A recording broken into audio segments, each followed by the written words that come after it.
त्रिदलं त्रिगुणाकारं त्रिनेत्रं च त्रिधायुधं त्रिजन्म पापसंहारम् एकबिल्वं शिवार्पणम् त्रिशाकै बिल्वपत्रैश्च अच्छिदै कोमलै शुभै तव पूजां करिष्यामि एकबिल्वं शिवार्पणम् कोटिकन्या महादानं तिलपर्वतकोटयः काञ्चनं क्षीरदानेन एकबिल्वं शिवार्पणम् काशीक्षेत्रनिवासं च कालभैरवदर्शनम् प्रयागे माधवं दृष्ट्वा एकबिल्वं शिवार्पणम् इन्दुवारे व्रतं स्थित्वा निराहारो महेश्वरः नक्तं हौष्यामि देवेश एकबिल्वं शिवार्पणम् रामलिङ्गप्रतिष्ठा च वैवाहिककृतं तथा तटाकानि च सन्धानम् एकबिल्वं शिवार्पणम् अखण्डबिल्वपत्रं च आयुधं शिवपूजनम् कृतं नाम सहस्रेण एकबिल्वं शिवार्पणम् उमया सह देवेश नन्दिवाहनमेव च भस्मलेपन सर्वाङ्गम् एकबिल्वं शिवार्पणम् सालग्रामेण विप्राणां तटाकं दशकूपयो यज्ञकोटिसहस्रश्च एकबिल्वं शिवार्पणम् दन्तिकोटिसहस्रेषु अश्वमेधशतक्रतौ कोटिकन्या महादानम् एकबिल्वं शिवार्पणम् बिल्वाणां दर्शनं पुण्यं स्पर्शनं पापनाशनम् अघोरपापसंहारम् एकबिल्वं शिवार्पणम् सहस्रवेदपाठेषु ब्रह्मस्थापनमुच्यते अनेकव्रतकोटीनाम्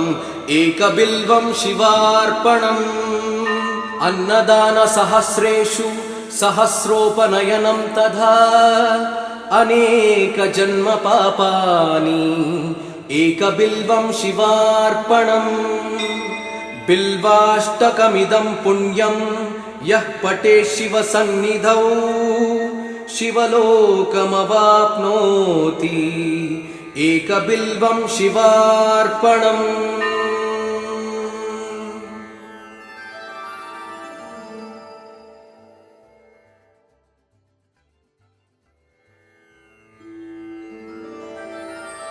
त्रिदलं त्रिगुणाकारं त्रिनेत्रं च त्रिधायुधं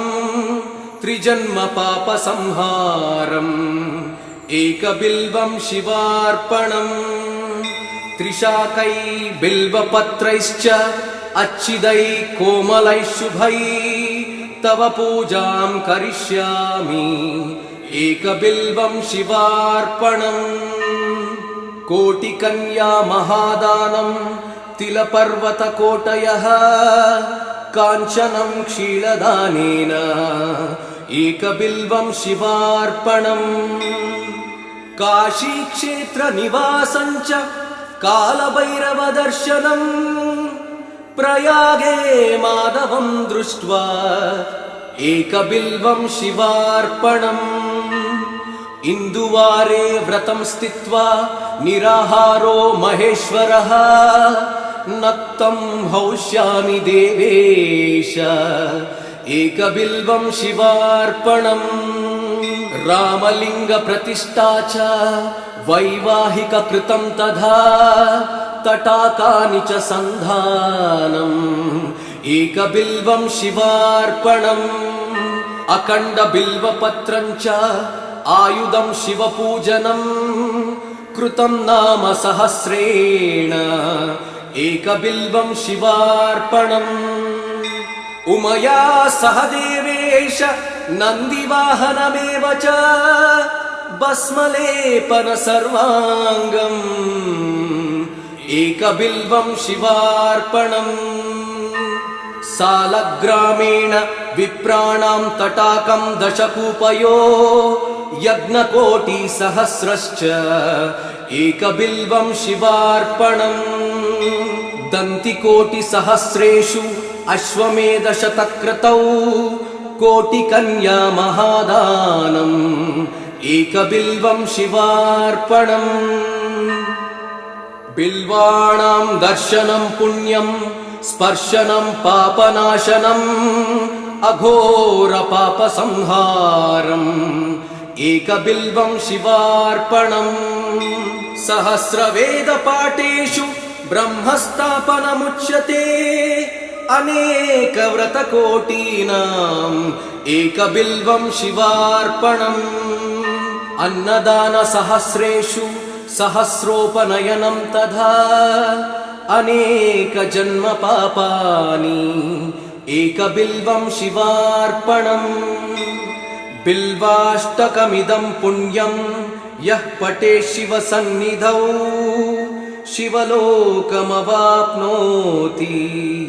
एकबिल्वं शिवार्पणम्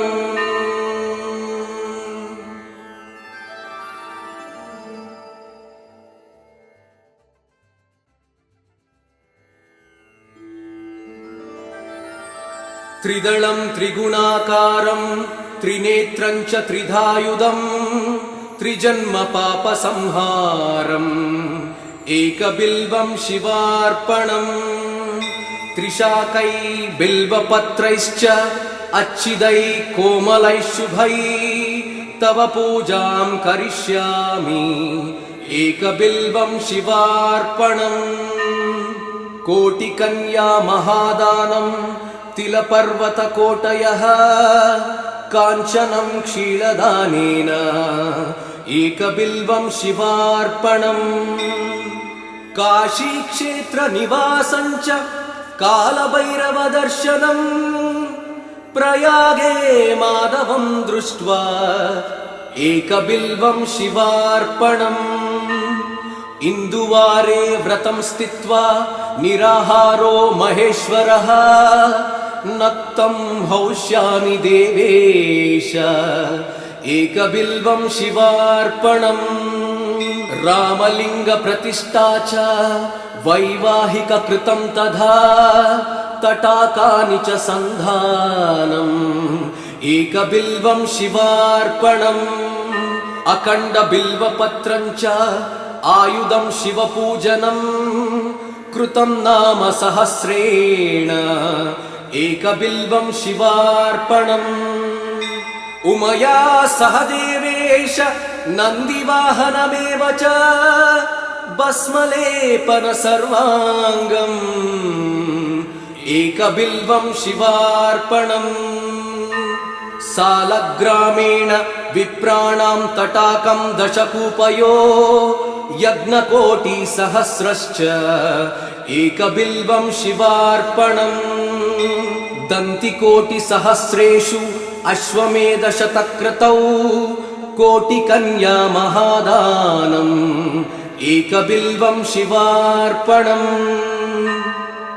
बिल्वाणां दर्शनं पुण्यं स्पर्शनं पापनाशनम् अघोरपापसंहारम् एकबिल्वं शिवार्पणम् सहस्रवेदपाठेषु ब्रह्मस्थापनमुच्यते अनेकव्रतकोटीनाम् एकबिल्वं शिवार्पणम् अन्नदानसहस्रेषु सहस्रोपनयनं तथा अनेकजन्मपापानि एकबिल्वं शिवार्पणम् बिल्वाष्टकमिदं पुण्यं यः पठेत् शिवसन्निधौ शिवलोकमवाप्नोति एकबिल्वं शिवार्पणम्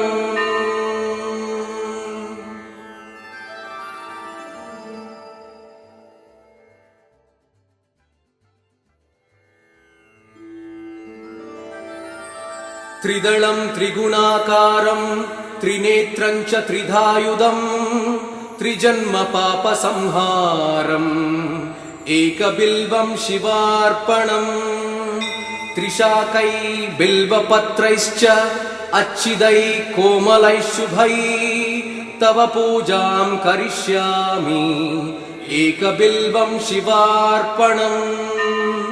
कोटिकन्या महादानं तिलपर्वतकोटयः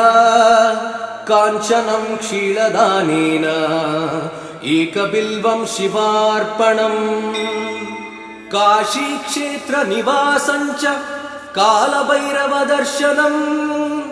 प्रयागे माधवं दृष्ट्वा एकबिल्वं शिवार्पणम् इन्दुवारे व्रतं स्थित्वा निराहारो महेश्वरः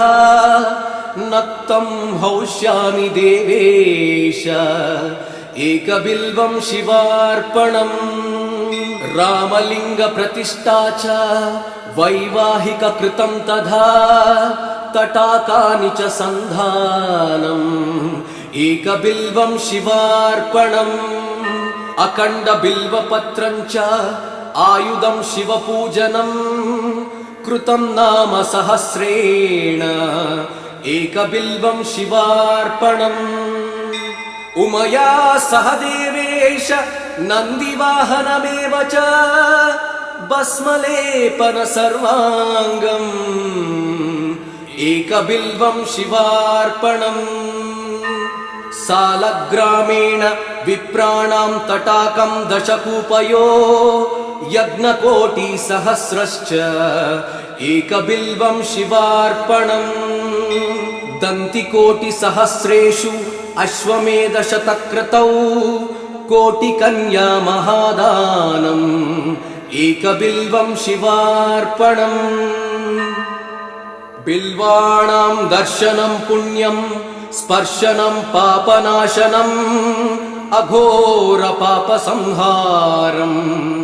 एकबिल्वं शिवार्पणम्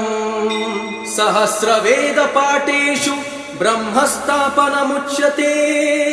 अनेकव्रतकोटीनाम् एकबिल्वं शिवार्पणम्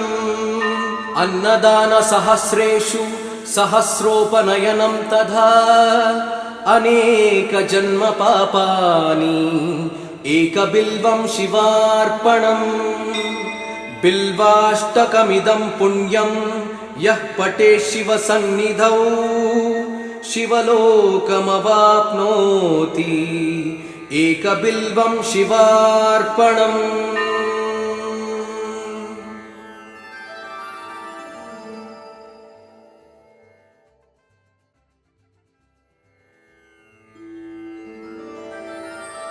त्रिदलं त्रिगुणाकारं त्रिनेत्रं च त्रिधायुधं त्रिजन्मपापसंहारम् एकबिल्वं शिवार्पणम्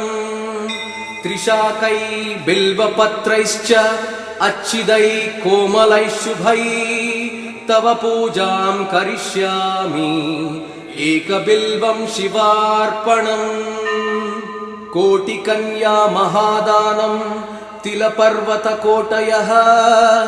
काञ्चनं क्षीरदानेन एकबिल्वं शिवार्पणम् काशीक्षेत्रनिवासं च कालभैरवदर्शनम् प्रयागे माधवं दृष्ट्वा एकबिल्वं शिवार्पणम् इन्दुवारे व्रतं स्थित्वा निराहारो महेश्वरः नक्तं हौष्यामि देवेश एकबिल्वं शिवार्पणम् रामलिङ्गप्रतिष्ठा च वैवाहिककृतं तथा तटाकानि च सन्धानम् एकबिल्वं शिवार्पणम् अखण्डबिल्वपत्रं च आयुधं शिवपूजनम् कृतं नाम सहस्रेण एकबिल्वं शिवार्पणम् उमया सह देवेश नन्दिवाहनमेव च भस्मलेपन सर्वाङ्गम् एकबिल्वं शिवार्पणम् सालग्रामेण विप्राणां तटाकं दशकूपयो यज्ञकोटिसहस्रश्च एकबिल्वं शिवार्पणम् दन्तिकोटिसहस्रेषु अश्वमेधशतक्रतौ कोटिकन्या महादानम् एकबिल्वं शिवार्पणम् बिल्वाणां दर्शनं पुण्यं स्पर्शनं पापनाशनम् अघोरपापसंहारम् एकबिल्वं शिवार्पणम् सहस्रवेदपाठेषु ब्रह्मस्थापनमुच्यते अनेकव्रतकोटीनाम् एकबिल्वं शिवार्पणम् अन्नदानसहस्रेषु सहस्रोपनयनं तथा अनेकजन्मपापानि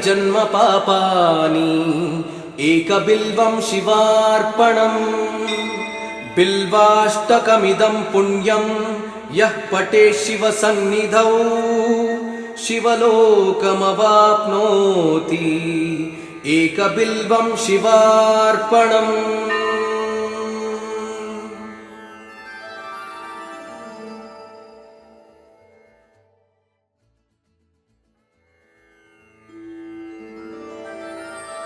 त्रिदलं त्रिगुणाकारं त्रिनेत्रं च त्रिधायुधं त्रिजन्मपापसंहारम् एकबिल्वं शिवार्पणम् त्रिशाकै बिल्वपत्रैश्च अच्छिदै कोमलैः शुभै तव पूजां करिष्यामि एकबिल्वं शिवार्पणम् कोटिकन्या महादानं तिलपर्वतकोटयः काञ्चनं क्षीरदानेन एकबिल्वं शिवार्पणम् काशीक्षेत्रनिवासं च कालभैरवदर्शनम् प्रयागे माधवं दृष्ट्वा एकबिल्वं शिवार्पणम् इन्दुवारे व्रतं स्थित्वा निराहारो महेश्वरः नक्तं हौष्यामि देवेश एकबिल्वं शिवार्पणम् रामलिङ्गप्रतिष्ठा च वैवाहिककृतं तथा तटाकानि च सन्धानम् एकबिल्वं शिवार्पणम् अखण्डबिल्वपत्रं च आयुधं शिवपूजनम् कृतं नाम सहस्रेण एकबिल्वं शिवार्पणम् उमया सह देवेश नन्दिवाहनमेव च भस्मलेपन सर्वाङ्गम् एकबिल्वं शिवार्पणम् सालग्रामेण विप्राणां तटाकं दशकूपयो यज्ञकोटिसहस्रश्च एकबिल्वं शिवार्पणम् दन्तिकोटिसहस्रेषु अश्वमेधशतक्रतौ कोटिकन्या महादानम् एकबिल्वं शिवार्पणम् बिल्वाणां दर्शनं पुण्यं स्पर्शनं पापनाशनम् अघोरपापसंहारम् एकबिल्वं शिवार्पणम्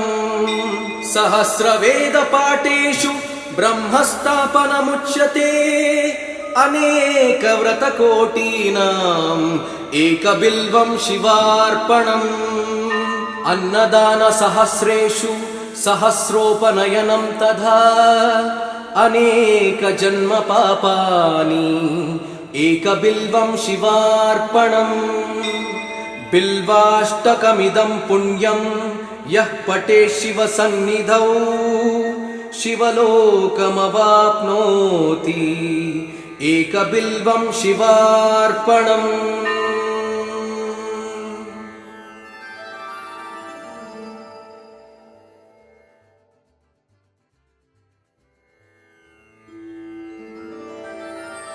त्रिदलं त्रिगुणाकारं त्रिनेत्रं च त्रिधायुधं त्रिजन्मपापसंहारम् एकबिल्वं शिवार्पणम् त्रिशाकै बिल्वपत्रैश्च अच्छिदै कोमलै शुभै तव पूजां करिष्यामि एकबिल्वं शिवार्पणम् कोटिकन्या महादानं तिलपर्वतकोटयः काञ्चनं क्षीरदानेन एकबिल्वं शिवार्पणम् काशीक्षेत्रनिवासं च कालभैरवदर्शनम् प्रयागे माधवं दृष्ट्वा एकबिल्वं शिवार्पणम् इन्दुवारे व्रतं स्थित्वा निराहारो महेश्वरः नक्तं हौष्यामि देवेश एकबिल्वं शिवार्पणम् रामलिङ्गप्रतिष्ठा च वैवाहिककृतं तथा तटाकानि च सन्धानम् एकबिल्वं शिवार्पणम् अखण्डबिल्वपत्रं च आयुधं शिवपूजनम् कृतं नाम सहस्रेण एकबिल्वं शिवार्पणम्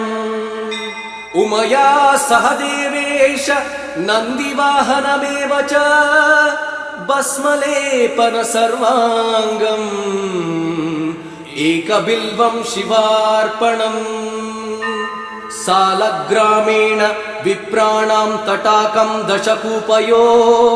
यज्ञकोटिसहस्रश्च एकबिल्वं शिवार्पणम् दन्तिकोटिसहस्रेषु अश्वमेधशतक्रतौ कोटिकन्या महादानम् एकबिल्वं शिवार्पणम् बिल्वाणां दर्शनं पुण्यं स्पर्शनं पापनाशनम् अघोरपापसंहारम् एकबिल्वं शिवार्पणम् सहस्रवेदपाठेषु ब्रह्मस्थापनमुच्यते अनेकव्रतकोटीनाम् एकबिल्वं शिवार्पणम् अन्नदानसहस्रेषु सहस्रोपनयनं तथा अनेकजन्मपापानि एकबिल्वं शिवार्पणम् बिल्वाष्टकमिदं पुण्यं यः पठेत् शिवसन्निधौ शिवलोकमवाप्नोति एकबिल्वं शिवार्पणम्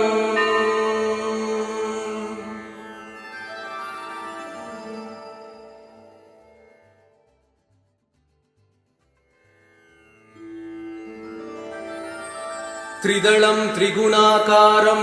त्रिनेत्रं च त्रिधायुधम् त्रिजन्मपापसंहारम्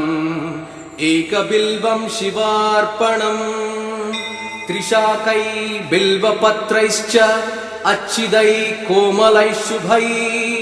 तव पूजां करिष्यामि एकबिल्वं शिवार्पणम् कोटिकन्या महादानं तिलपर्वतकोटयः काञ्चनं क्षीरदानेन एकबिल्वं शिवार्पणम् काशीक्षेत्रनिवासं च कालभैरवदर्शनम् प्रयागे माधवं दृष्ट्वा एकबिल्वं शिवार्पणम् इन्दुवारे व्रतं स्थित्वा निराहारो महेश्वरः नक्तं हौष्यामि देवेश एकबिल्वं शिवार्पणम् रामलिङ्गप्रतिष्ठा च वैवाहिककृतं तथा तटाकानि च सन्धानम् एकबिल्वं शिवार्पणम् अखण्डबिल्वपत्रं च आयुधं शिवपूजनम् कृतं नाम सहस्रेण एकबिल्वं शिवार्पणम् उमया सह देवेश नन्दिवाहनमेव च भस्मलेपन सर्वाङ्गम् एकबिल्वं शिवार्पणम् सालग्रामेण विप्राणां तटाकं दशकूपयो यज्ञकोटिसहस्रश्च एकबिल्वं शिवार्पणम् दन्तिकोटिसहस्रेषु अश्वमेधशतक्रतौ कोटिकन्या महादानम् एकबिल्वं शिवार्पणम् बिल्वाणां दर्शनं पुण्यं स्पर्शनं पापनाशनम् अघोरपापसंहारम् एकबिल्वं शिवार्पणम् सहस्रवेदपाठेषु ब्रह्मस्थापनमुच्यते अनेकव्रतकोटीनाम् एकबिल्वं शिवार्पणम् अन्नदानसहस्रेषु सहस्रोपनयनं तथा अनेकजन्मपापानि एकबिल्वं शिवार्पणम् बिल्वाष्टकमिदं पुण्यं यः पठेत् शिवसन्निधौ शिवलोकमवाप्नोति एकबिल्वं शिवार्पणम्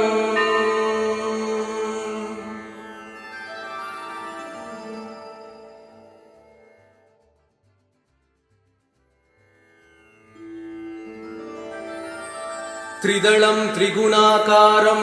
त्रिनेत्रं च त्रिधायुधं त्रिजन्मपापसंहारम् एकबिल्वं शिवार्पणम् त्रिशाकै बिल्वपत्रैश्च अच्छिदै कोमलै शुभै तव पूजां करिष्यामि एकबिल्वं शिवार्पणम् कोटिकन्या महादानम् तिलपर्वतकोटयः काञ्चनं क्षीरदानेन एकबिल्वं शिवार्पणम् काशीक्षेत्रनिवासं च कालभैरवदर्शनम् प्रयागे माधवं दृष्ट्वा एकबिल्वं शिवार्पणम् इन्दुवारे व्रतं स्थित्वा निराहारो महेश्वरः नक्तं हौष्यामि देवेश एकबिल्वं शिवार्पणम् रामलिङ्गप्रतिष्ठा च वैवाहिककृतं तथा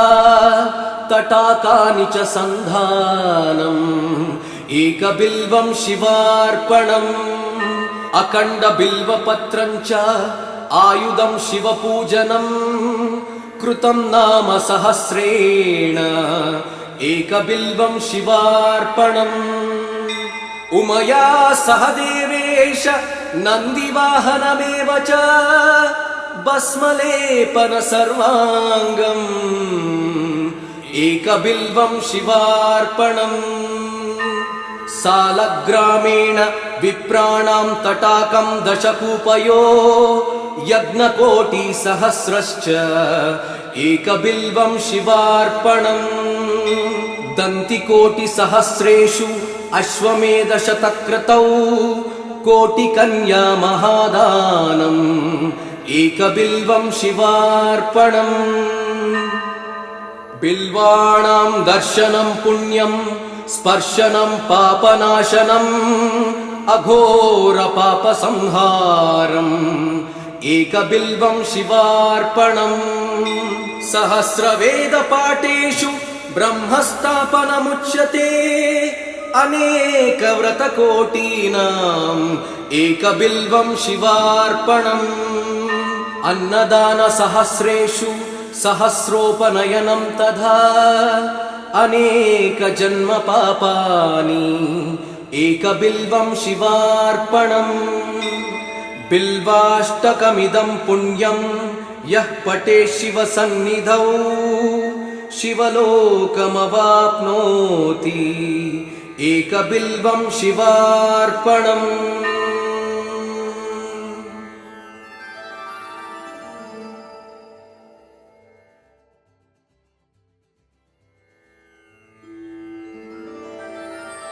त्रिदलं त्रिगुणाकारं त्रिनेत्रं च त्रिधायुधं त्रिजन्मपापसंहारम् एकबिल्वं शिवार्पणम् त्रिशाकै बिल्वपत्रैश्च अच्छिदै कोमलै शुभै तव पूजां करिष्यामि एकबिल्वं शिवार्पणम् कोटिकन्या महादानं तिलपर्वतकोटयः काञ्चनं क्षीरदानेन एकबिल्वं शिवार्पणम् काशीक्षेत्रनिवासं च कालभैरवदर्शनम्